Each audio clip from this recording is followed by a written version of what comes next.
Hi, I'm Nora, your virtual friend at Norce Commerce. Today, let's chat about volume-based pricing. What's that? Simply, the more you buy, the better the deal, which is great for both you and your customers.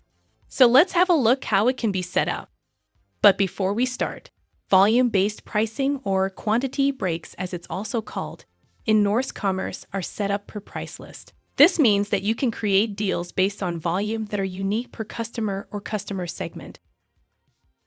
So let's have a look how it's done. On each price list, you can add one or more quantity breaks. Each quantity break is a threshold, and if the total amount in the basket of a particular product exceeds that level, all items will get the price associated with that threshold. It's possible to set up unique price rules per level so that prices are either fixed or calculated according to the other Norse price rules that we went over in another video. Per default, promotional discounts are not applied to prices that are calculated based on quantity breaks. If you tick the checkbox "Discountable," promotions will be applied during the checkout.